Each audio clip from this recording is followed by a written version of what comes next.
I want to talk about treating people, not patients. That's what I want to talk about. I want to talk about this book I got right here in my hand. Treating people, not patients. That's what I want to talk about. You don't want to talk about doing the right thing? Talking about breathing? At MBA Chartered Professional Accountants, we have 3 core beliefs. 1, we believe that business owners are the most important people on the planet. 2, we believe that the traditional accounting firm business model is flawed and fails to serve you. And 3, we believe the MBA way gives you what you truly want and deserve, resources and advice that helps you grow your business and your life. This is the MBA Way podcast. Hi, everyone, and welcome back to the MBA Way podcast. I'm your host, Eric Solback, and today on the podcast, we have my good friend, Michael Sonick. Now, Michael's a dentist. He has his training at Harvard University as well as Gothenburg, Sweden. I didn't know he had some Viking training in the background. We're going to have a little chat about that, Michael. And so he's the author of a book called Treating People, Not Patients. And I thought this would be a fantastic podcast for us to have, not just only for, now he's now working with dentists specifically, but the teachings that he has inside this book is also applicable to every business owner out there, is to start treating their customers like people instead of numbers and transactional. And I can't wait to get involved in this conversation. Michael, welcome to the podcast. Eric, thanks for having me on. I appreciate it. Now, I know you're not feeling all that great. Would you catch a cold or something over the last? Something like that. I've been on an airplane almost every weekend going somewhere, so it's been a little too, Well, yeah, but I'll do okay. We'll get through this. Well, for those of you that are not watching the video, you should, video normally when you're talking to a dentist, you don't normally see their face because they're always wearing a mask, but you're not wearing the mask right now. So even though you're sick, it's not going to affect me because we're Zooming. So it's all good. So Michael, you and I've had conversations about this. We met through Strategic Coach. We still go to the same group together.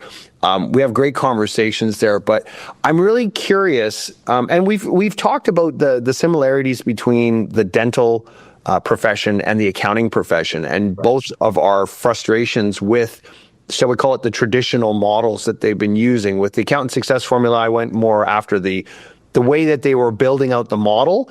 With yours, it's treating people, not patients, is very similar to the accountant success formula, but I'd like you to give us a kind of a high-level summary of what spurred you to write the book, and what does the book tell the dentist and all other business owners what they should be really looking for?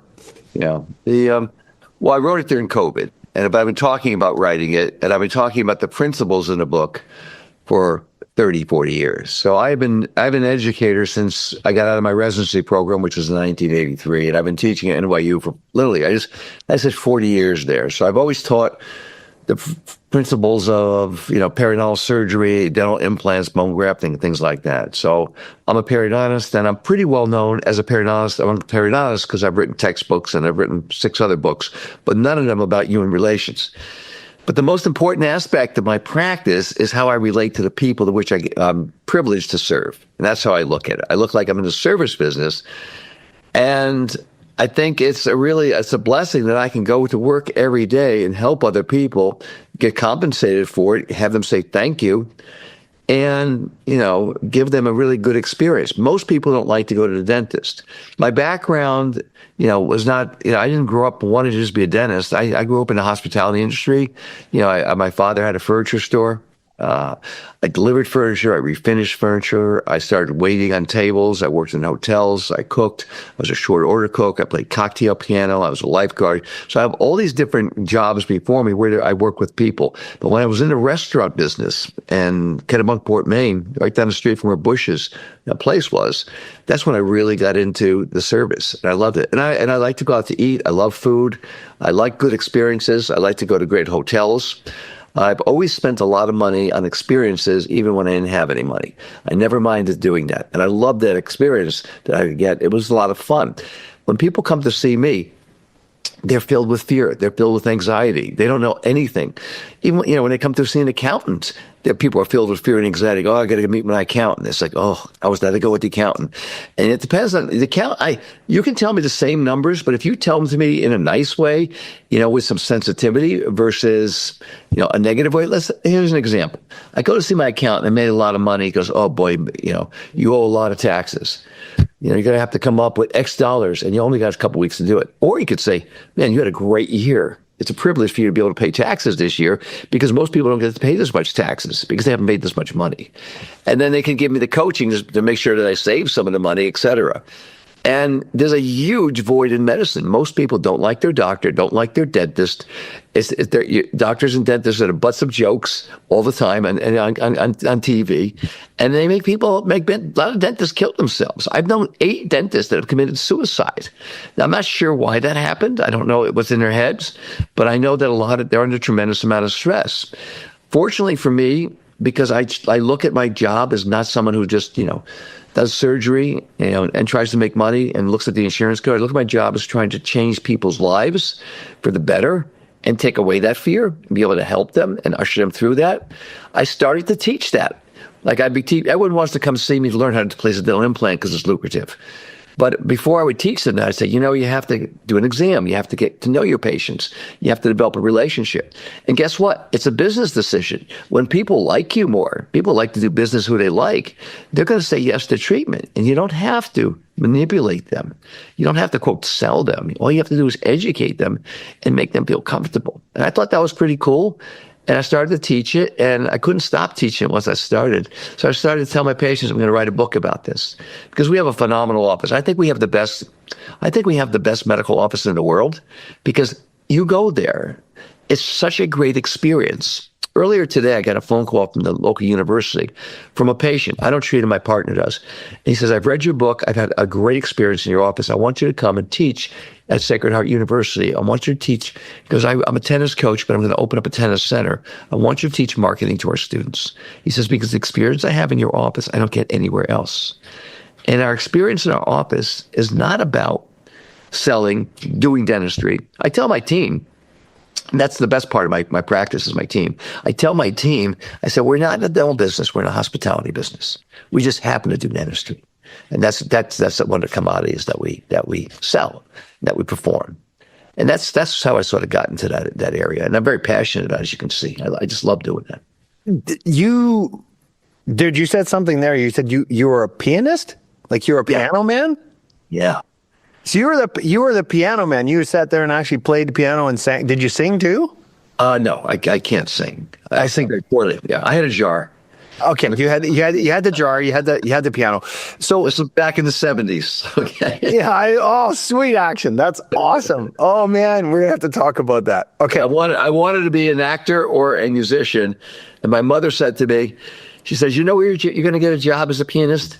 He goes on a corner of 82nd and 3rd Avenue at the Manhattan Savings Bank. You'll be playing at lunch for the blue-haired ladies because that's where your gig's going to be. And every time I see a piano player in like a restaurant or a bar, and usually they're phenomenal, you're walking, nobody's paying attention. They're unsung heroes, and it could have been me. I could have been that really talented piano player, playing at Petrosian and Bellagio and out in Vegas that nobody even knows who that guy is in a suit, That's awesome. No, dude, that's something else we have in common that I didn't realize this because I had the same thing. I'm a musician. I'm still playing in a band. I play in a band actively. We actually just had a show this weekend. Right. And I play the piano as well. Like I'm a classically trained pianist, but I also played that. A lot of, in the 80s, it was a lot of, Home Sweet Home and singing at the same time, and Billy Joel and were fantastic singers. But here's the thing. So you understand the hospitality side and how that's there. But when we go through the professional training, like in accounting and with dental school, we go through that professional training. I don't remember a single course on how to actually have a conversation with your client, and in your case, the patient. Like, it is non-existent. And to me, I love the fact that you call it, you're in the hospitality business, and that's what your dental practice is. It's about the hospitality and it's about the experience. Yes. There's a whole other thing I want to go down when it comes to AI too. I think it's an incredibly important positioning for us to be in, for every business owner to be in. But why is it that the lawyers, the accountants, the doctors, the dentists, it's always about the technical, and it's always been focused on learning the technical, and there's been no people skills. And I think it's a double-edged sword. I think the people with no people skills go in to become an accountant. and when they have no people skills and you don't give them any people skills, they come out with just extra no people skills. Yeah, it's true. My most successful patient, this was about 30 years ago. He worked his way up in UPS, and then he had his own company. This was like 30 years ago. He was making over $100 million a year, trading derivatives, et cetera.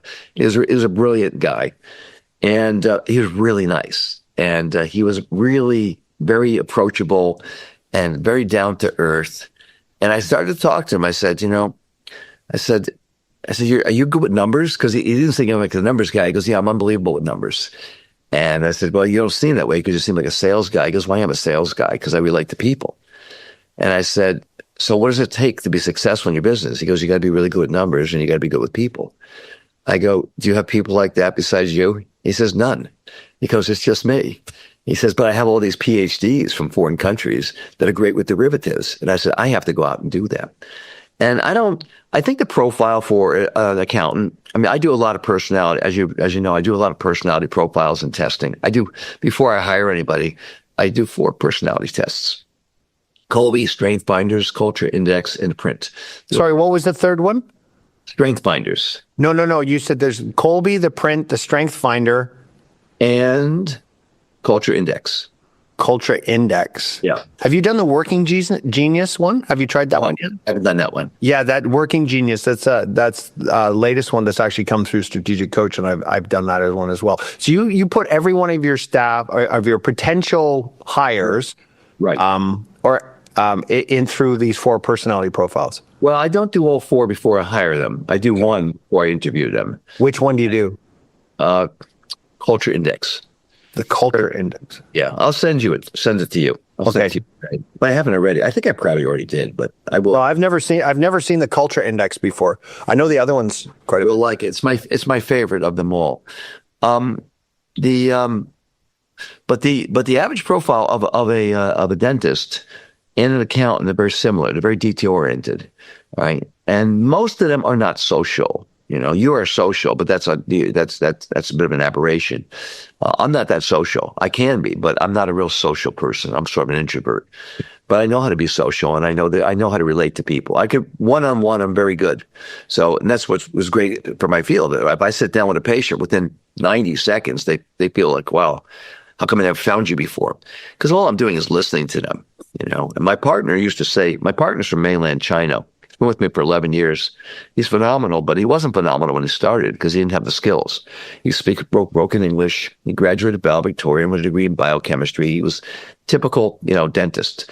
And his case closure rate was terrible. It was like 40-50%. And so I took him through the training program, and I taught him. I had him to watch. I took him through neuro-linguistic programming. I had him watch Seinfeld and Larry David, and just learn how all these people relate to each other. And now his case acceptance is very high. It's like 90%. And the point I'm making, he didn't have those skills when he started with me. He knew he didn't have them, and that's why he sort of sought me out to join me, and he wanted the coaching. So you can train people with these skills. People don't realize how important they are. You heal better if you feel better. There's so much data for that. If you have less stress, if you have more confidence, the placebo effect kicks in, and your cortisone levels drop, and you have less postoperative pain. It's amazing how happy and comfortable people are when they're going through these bad procedures in my office, because I do a lot of surgery, but they go, thank you so much. They leave, they just paid me, they just spent 2 hours in a chair going through surgery, and they said, thank you so much for taking care of me. That's because of the relationship, and that relationship is really important. And I've I've been a patient too. I've lost 9 teeth. I went through high school without my front teeth. I knocked them out when I was 8. I fell off a bike about 5 years ago. I knocked them out again. So I have 23 crowns. I've gone through a major reconstruction, and I've been on the other side. I never get a phone call from the doctor. I never get a follow-up call. Right now I'm leaving my current accountant because he doesn't really care. I had a great accountant. He passed away, Larry Rosen, and he was my accountant for 30 years. He'd come in and he had this big stack of papers. He'd want a Diet Coke. He'd sit down and I don't know. He just always made me feel good about what I was doing. And I trusted him. I loved him. And I said to and he passed away about 4 or 5 years ago. So I've been working with somebody else in his team. They're sure very bright, but they make me feel terrible. They make me feel less than. And I said to him, I said, can't you just treat me like Larry used to? He goes, no, we don't do that anymore. I go, is there anybody in your firm that's like Larry? He go, no, that's gone. That's old school. Well, that old school was a human relationship. Now I get these emails from him. I can't even read them. And he doesn't care that I'm leaving him, which is sad. I want to come back to the point that I had before, is that I think the old school is the new school. Like he says, old school relationship, that's the old school. The new school is this. I think where we're headed, especially with AI, AI is going to do the technical work so much better than us as humans. Right. The technical side of it's going to be taken over. And I've been singing this from the rooftop since I started. I want to say it was about 20 years ago when I was talking about this. And then when I sold my first accounting practice, I started writing white papers on this, saying, the technology is going to take over the accounting profession. It's going to decimate. It's going to go away. I think this AI wave is going to take away all that technical training that we need to do, and we need to replace it with the personality. So who you are as a person and how you relate to other people, your interpersonal skills is going to be way more important in the future than your technical skills. Because you're going to have the technical skills being able to, a lot of that stuff's going to get soaked up through AI. So, I think your book is is timed incredibly well. Like treating people, not patients, is perfect timing because we need to get back to that connection. And that's what we are, social creatures. When we talk about, accountants, lawyers, dentists, or whatever, they're thinking, oh, it's technical. I have to be precise. Right. And you said something earlier too. Accountants are very detail-oriented people. Nothing makes me laugh more than looking at an accounting firm website and go, we have a high attention to detail, and we adjust our services to our clients' needs because we care. Like every single accounting firm, same thing every time. It's just the same.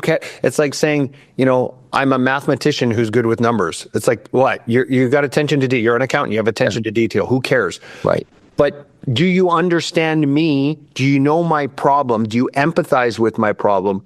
And are you going to help me get a solution? Right. It's like do you see me? Do you hear me? Do you understand me? Right. That's what people want. Yeah. And what have you seen and heard? Have you seen, you remember Don Barden? Yes. Don, and he was in Strategic Coach with us. Right. He has a book called Here Come the Girls. It's probably the second podcast I did for the MBA Way. And that book, he's got a doctoral study on that exact thing. And it's in that same realm, which is hearing people. And that's why I love what you got here, is that you're going specifically to the dentist, but again, it can be applied to anybody. Treat the person, treat people, not patients. Focus on the personal relationship. Find out what's going on with them, and make that connection. It's not only good for the business side, but it's great for the client. Like you said something here that I wrote down. You heal better when you feel better. Yes. Right? You heal better when you feel plenty of data from that in science. I'm not just making that up. I mean, there's research from all universities talk about someone's emotional state, the psychosomatics. We talk about the placebo effect. If you give someone a sugar pill, if I tell you it's a narcotic, and you're in pain, it's going to work about 40 to 50% of the time. That's pretty high, And if I give you a pill, a sugar pill, and I say it's going to make you worse, it's going to make you're going to feel worse 40 to 50% of the time. There's the nocebo side as well. Being nice, they talk about the white coat syndrome. So if a new patient comes in and nervous, I take their blood pressure. It's very high. And they go, it's not normally this high. I mean, yeah, well, you're nervous. There's a white coat syndrome. So I want to remove that. I don't want to be a doctor. I'm just another human being. I just happen to have a lot of skill because I studied for many years in something that they don't know. So if I come to see you, I'm not an accountant.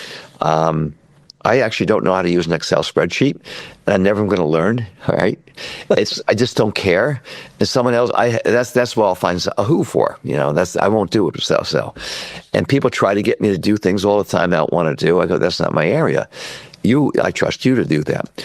So when I go to see somebody that's, my financial planner, my accountant, a lawyer, trust attorney, anything. And an airline pilot, I don't check him out. I just expect him to do his job, to be able to do it.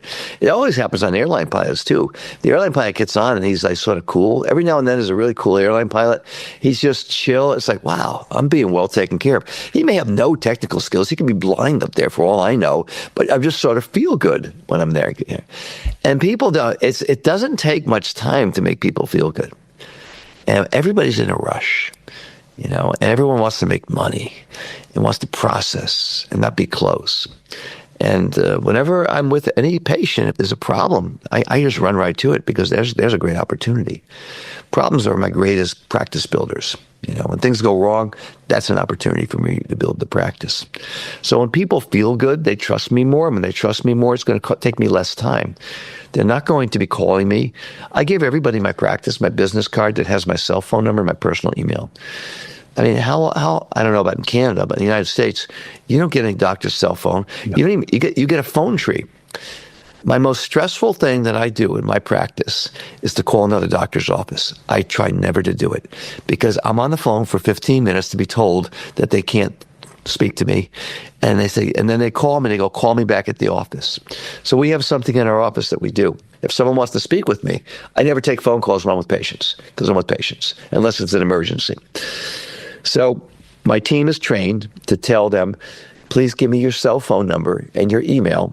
Here's the doctor's cell phone number and email. Call him anytime. It's best to call him on a cell phone. He'll get back to you. What do? They go, no, I don't want a cell phone number. Have them call me back at the office. So professionals frequently put blockages. I call it an anti-sales approach. They put blockages between themselves and the people that they're serving, so they actually serve them not at all, not even poorly, just not at all. And it makes no sense, but they're afraid. And it comes from fear. And you and I have talked about fear a lot. Most of it is like, I am too scared to get and deal with this. I'm not worthy. I want to keep the blockage. I'm much more comfortable being a very competent accountant, doctor, lawyer. Okay, you call me doctor. People. I had a guy over here today doing a job. He was going to put up a couple of shelves. He was calling me Mike all day. Then my wife walked in. He goes, and we were closing the deal. I go, no, just give me a quote. We'll get it done. He goes, thank you, doctor. So if he felt he had to say the thank you, doctor, he didn't even know he did it to close the deal. And I said, call me Mike. He goes, oh, okay. And he was my age, so I didn't have to, and I don't act anything. I mean, you know me, I just I'm dressed up today. I got a sweater on. It's, I never act better than any of these people. I used to be in the construction business myself. And that white coat that the doctors wear, and the fact that you have to call them doctor, I mean, why did I get called doctor? Accountants have a lot of training. I mean, we all have a lot of training. Why do they do that? It's to put the barrier there because they don't know everything. And they're afraid to tell the patient that they don't know everything. So the analogy that I always use with my patients, and it's a good one in any field where you have a tremendous amount of expertise and you're dealing with someone that doesn't, because you're selling your expertise is what you're selling. That's what you're selling. And it's not always right.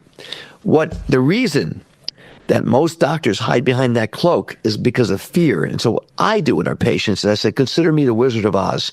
You think that I have all this knowledge in something, but you're the Tin Man or Dorothy, and you're coming, and all this sound's going on. Here's the drapes back. Here I am. I'm Mike Sonick. I'm just a guy that happened to go to school for a lot of time and learn a lot about this little thing in your mouth, and the area I work in is like this big. I said, I just have a lot of knowledge. And I said, and I'm going to take away. I remove the drape. I remove the veneer. And then they say, I go, do you want to see what I'm doing? And I just open up a PowerPoint presentation and I show them surgery. I show them what I'm actually doing. And they go, no, I don't want to look at it. I go, no, let's take a look. And once I show it to them, it's like, oh, that's all it is? And some of it looks pretty bad. I mean, things are all ripped open. But if they see it and they see what I've done and they see the results I get, it just takes away all that. And I am very vulnerable with my patients. And I tell them my story. I always find a way to connect. When my partner, Dr. Moss, started with me, he says, it's easy for you. You know, you're from this town. You grew up here. You went to high school. I don't know these people that come in. I didn't go to high school with most of my patients. I just find a way to connect, and everybody could connect. You know, if I was going to, like, if I didn't know you at all, I mean, I can say 15 things to you right now on how to connect. I go, oh, I like what you've done with your hair up there. Or what's that? Are you a Viking? You got something, that axe behind you? You're a musician? Oh, I play music too, you know. That's a nice background. I even said it to you. Here, is that your real background or is it natural? Because I naturally look at things to relate to people. And it's very easy, and it takes all the stress away. And I just show some interest. I just show some curiosity, you know. So you said something there, and I'm starting to notice that, like, because I do a lot of flying around as well. I've noticed even the airlines are starting to do this. Yes. The pilot is actually coming out from behind the cockpit, so we call it behind the white cloak, and he's standing there, and he grabs the microphone, and he's standing beside the flight attendant. And he goes, "Hi, it's Eric, your flight, your pilot here, and I hope you're having a great time." But he's actually looking at you, so instead of it just coming over, and he's standing there, and then he tells you, you know, I'm sorry, there's a little bit of a wait, but we gotta fix this little thing. He explains what it is, but I really appreciate you guys bringing on board and choosing, you know, our airline, blah blah blah. And then they go back in, and I'm like, when was the last time you saw an actual pilot stand out there? It's because they're moving forward. Like, you realize the pilots that get into those big planes, they're not flying shit. They don't fly anything. The things fly themselves. Like, they're there in case there's an emergency, right? So it's that technology's taking care of it, but it's that personal connection. And I agree with you. I think, and I was afflicted with it too, Mike. Like, I mean, when I first started in public practice, I had what I called ivory tower syndrome. Yeah. I finally got my CA designation. I was a professional accountant, and I put walls up, keep the people away. And because I was also afraid, because I was tied to a billable hour. So if I spend 5 minutes talking to a client about something that wasn't quote unquote billable, my heart started pounding and I was stressed out. So we tried to keep all these people away. But I'm finding all those barriers are coming down now in all sorts of different sectors and areas, because everybody's starting to realize it. It's like, no, it's not about serving more people faster, quicker. It's especially in our industries, it's about making a connection with the person and showing, I see you, I hear you, I understand you. And and that creates a client for life. Like, you must have, like, your attrition in your dental practice must be like almost non-existent. No, they're human beings. I mean, I'm booked far. I mean, I'm booked 4 months in advance. So to come and see me, but I've been doing this for 40 years in the same location and providing a very high level of service. What I have very little attrition of is staff, my team. That's another topic which you haven't covered. I mean, what makes me very successful is I have a great team. And that all comes in the hiring process and how we treat them. My team is more important than my patients. So having a great team around me is very important. Most of the doctors I talk to, they go, I love doing the surgery. I love treating patients. I just hate my staff. I can't tell you the number of times I've heard that. And most staff hate their doctors. So it's very important to treat your team very well and to treat each other well, you know, and have a great community. You know, in Strategic Coach, we see a lot of the same team members have been there for years, a long period of time. It's a big organization. Why? Because the way they treat each other, you know, it's principle based. Yeah, I think it all comes down to the proper principles. If you practice with the proper principles, everything takes care of itself. Now, of course, there are business principles at play. But the thing you said about the talking, I don't have billable hours. I have billable procedures. Half my day I talk. So if you come into my office, half the day I'm working and doing procedures, and half the day I'm talking. And because I give my email and my cell phone out to everybody, I'm talking a lot when I'm not there too, you know. But it gives people that lifeline, you know. When someone calls me on a Sunday, you know, and they're about to get ready to fly off to Portugal and they knock out a tooth, and I meet them in my office. I love doing that. People go, oh, Sunday, you got to go see a patient. I go, nothing better than be able to handle someone when they really need you. I mean, you have that patient for life. And they tell everybody else about it too. There's always some great opportunities. So you not only are working full time, you have your practice, you're doing this, Yeah. You've written the book. Are you working with dental firms as well? Like, are you coaching other firms on your model and how to? Yeah, I do. I do a number of things. I have the book. I have a series of weekly blurbs I put out on YouTube. I do a 7-minute blurb every Wednesday. I do. I have videos. I do keynotes. I go into some offices and coach them. I've been asked. I've talked to plastic surgeons. They have a very similar model because it's all fee for service. I've been in some top surgical offices in New York City. Talk with them. I talk to other dental practices. I'm going to create a mastermind group with a neuro-linguistic programming coach, and we're going to take a small group of us and take them through the process through the course of a year. As I mentioned to you earlier, I just got called by the local university to teach marketing. The tennis coach called me there. He wants to build a big tennis center. He wants to start marketing that. And he's a patient, but I've never met him. He's a patient, my partner. And he was blown away by it because I've never been in another practice like yours. Because it's anywhere. He goes, how everyone's always happy. They're never stressed. They're always happy to see me. They never show any anxiety. And because I can be difficult. So that training is really, really important. You don't see it many places. I mean, very rarely do you see anybody that's really got it together. They're sincere. You got to hire nice people for that to work. So here's a question for you. Like, I'm curious, like, for the listener out there, we have, we have some dental clients, we have some doctors, we've got construction, we've got all sorts of entrepreneurs that we work with. When someone comes into your establishment, what do they experience there that's different? Talk about 2 or 3 different touch points and tell me what you do differently than what maybe the standard dental does. So just so that our listeners can and for me, I want to kind of understand what I could, what we could implement as well, right? In MBA or any other business to actually improve and treat it more like a hospitality business, right? Well, there's a lot of touch points. I mean, before someone sees me, there's at least 10 touch points. So by the time I walk into the room, it's almost like, the curtain pulls back, the Broadway star walks in and you go, doctor, you're here. First of all, they had to wait 2 or 3 months to see me. And then they've heard a lot about me and they've had this phenomenal team teaching them. So I have to blow it. For a patient to say no to treatment with me, I have to go out of my way to give them a bad experience. So you've already got that. So you're coming. I love this, by the way, the concept of, for me, I realize now for me, when I'm working, it's when I go on stage. It's like going on stage, like the latest book from Dan was casting, not hiring. I love that. It's in alignment with your hospitality. Like we're putting on a performance, right? Right. But it's a very important performance. But I walk out on stage. So you're walking out on stage. You're like the main show, and you've already had the warm-up bands. They've already pre-warmed the audience up. So when you step on stage, they're ready and they're willing. So you, like you said, you really got to screw up really bad to make it not work. Yeah, I do. I have to come out there, with body odor, dirty clothes, hair mess, dandruff all over me, dirty fingernails, et cetera. So first of all, how does a patient get referred? It starts usually with the referral. Because I've been in practice a long time, I get strong referrals because they're usually referred by somebody. So that's one way. They're either referred from doctors or other patients or people that know me in the community. And then it's the website. So the website is extremely important. And so we have, I spend a lot of time on it. I have 1,200 pages on my website. I have an office website and a teaching website. So you can go to my website. It's like a master class. You can learn how to do surgery. You can learn anything.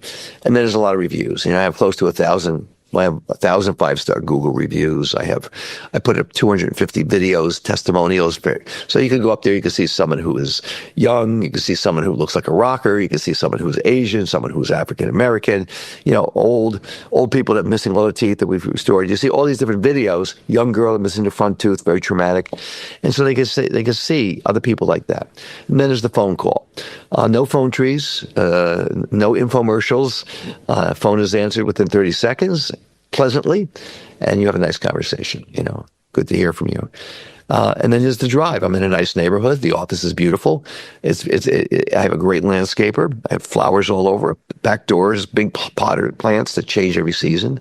So you're walking in there, it doesn't even look like a dental office because it's an old home. It's a 100-year-old building that I turned into a facility. And then you walk in, and there are pictures of Marilyn Monroe, and then there's aromatherapy, and there's 20 magazines that are all up to date, and then they're greeted very nicely. And the person stands up, and if they're waiting, we have a menu of drinks and beverages and food for them.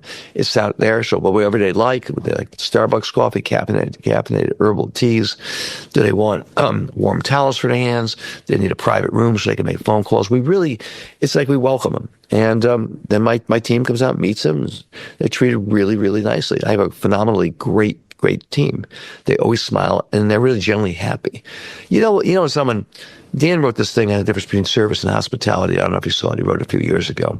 Service is like cooking a hamburger. You want it medium, and they put the plate in front of you. It's a medium hamburger. Okay.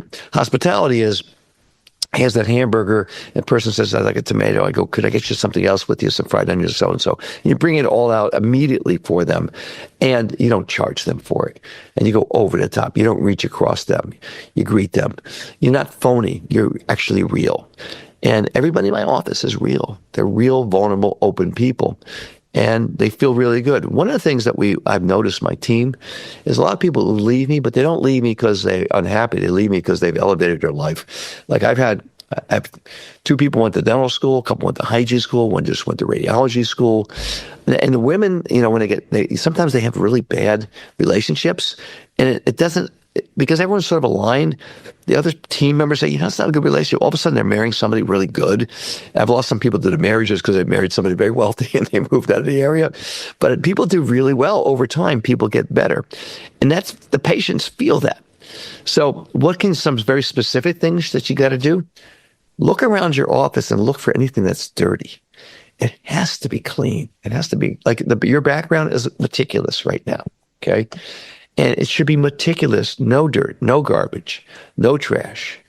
Everything looks like it's brand new. My current office is 24 years old.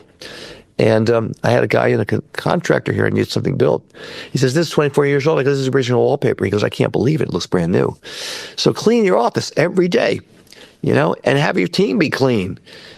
Cut your fingernails every Monday. You all wear the same color clothes. They're all clean and neat. White shoes. Everyone wears white sneakers in my office. Sometimes I had to pull an employee aside. It was a male, and I said, I think you have some body odor. He started it was his 3rd day, and everyone started. He didn't know. It was a tough conversation. I said, you got to do that. I found out he didn't shower in the morning. He showered at night. He was from Europe. It was a different culture. I said, you got to shower in the morning before you come here. He says, okay. If it's a woman, I'll have some of the women talk to them. So my partners, I make them cut their fingernails every Monday morning before they start the day. People don't normally do that. My fingernails are always neat and clean because people look at that. People look at everything. Malcolm Gladwell talks about, the blink. It's like 90 seconds. You make your decision, whether you like somebody or not. You and I had a blink with each other. We either liked each other, didn't like each other. Our blink was good. We both knew. We sensed something that was there. Yeah. And that's true. A lot of people are strategic coach because they attract a certain type of people. But you get that blink, and you want that blink. You want it to be perfect. Anything that can go wrong, okay, you want to eliminate that in advance because that first impression is so important. I used to early in my teaching, I got bored. I'm talking about 40 years ago. I was bored teaching, and I'd like to play with the audience, and I thought I knew more than them, and I was arrogant. And so I'd lose the audience by noon, and then I'd try to get them back by 4 o'clock. And the dean of NYU goes, why are you doing that? He goes, stop it. So now, whenever I give a lecture, I go in there. I know I have 30 seconds to get that audience because now I'm competing with the cell phones and everything else that they're doing, especially the younger groups. So I got to lock them in. And I do that immediately. And that's the same thing with any relationship. Whether you know it or not, they're looking at it. When I interview a new employee, I do the blink, hair, eyes, teeth, clothes, fingernails, shoes. Boom. And I check it very quickly. And if it doesn't work out, if they got dirty shoes on, if their clothes are dirty, and this is their best they're going to look at an interview, the same for us. I once went to a doctor's office with a friend. The doctor had speckles of blood on his sneakers. And I told my friend, I go, don't do it. Don't go through treatment, And they go, why? I go, did you see the sneakers? They go, they got a good reputation. I go, I don't care. There's specks of blood in the sneakers. And he wasn't paying attention to detail. And they didn't follow my advice, and it didn't go well. Not because of the blood in the sneakers, it just didn't go well. But I never would have gone there because of that. I'm very critical. I walk in and out of restaurants often. I can't eat here. Why? It's too bright. I didn't like the carpet when I walked in. First place I go is the bathroom of a restaurant. I see all these chairs in here, and like it's dirty and it's filthy. I'm not thinking like, no. I walk in kitchens. So I'm a big restaurant fan, and I go into a lot of restaurants. And oftentimes I'll say, can I go into your kitchen? Every great restaurant lets me in. I have pictures of myself in all these great restaurants in New York in the kitchens with the chef and everybody because it's meticulous, it's clean, it's beautiful. You can walk my backstage anytime. If you want to see if a doctor's very good, ask him for the tour of their basement, their bathroom, their staff lounge, and their lab, and start opening up cabinets. Are they meticulous? Is everything neat and clean? I mean, you got a little OCD, I think. Is it all really clean, there? Is it perfect? Because most of them aren't. So I when I go into a doctor's office to coach him, I go, let me go in your private office. They go, why? I want to see what it looks like. I go, this is a mess. This pigsty. They go, well, patients don't come back here. I go, I know. You're back here. I go, that's what you represent. Yeah, it comes out there. Apple computer. The way you do one thing is the way you do everything. Exactly. That's something that I just keep telling myself over and over again. And I've my daughter, Isla, she's 12 and she watches me and I see her do things. I'm like, wow, she's really staying on top of stuff. And I look at my wife and she looks at me and she goes, she's watching what you do. Right. Like, so she, you're meticulous on this. And, for the business owners out there, like, there's going to be a great opportunity for us to elevate ourselves in front of our clients by just being more personable and treating our businesses like a production, being in a hospitality industry. Right. I like that, I still, we and I are going to have a conversation about the piano part. So we're going to have to do that offline because we're running out of time here on the podcast. But I want to find out more about what you're playing on the piano because I thought that'd be pretty good. Maybe we're going to be able to pull a band together with all the people at Strategic Coach because I found to pick up. Different people have different instruments, and we can do that. Hey, before we finish this off, Michael, where can people find you? Where can dentists find you? And again, I recommend this to anybody in the service industry to get a copy of your book. Where can they find you? You go to my website, which is my name, michaelsonick.com. You can download a lot of free stuff there, copies of parts of the chapters of the book and videos, or you can email me at mike@michaelsonick.com. Awesome. And that's Sonick, SONICK.com. Right. Yeah, right on. Michael, thank you so much for being on the podcast, brother. I appreciate it. My pleasure. Thank you for having me. If you're a business owner or CPA who believes the accounting profession has let you down, then please reach out to us at www.mbacpa.ca so we can have a chat to see if we're a fit to work together. We're always looking forward to talking to you. See you next time.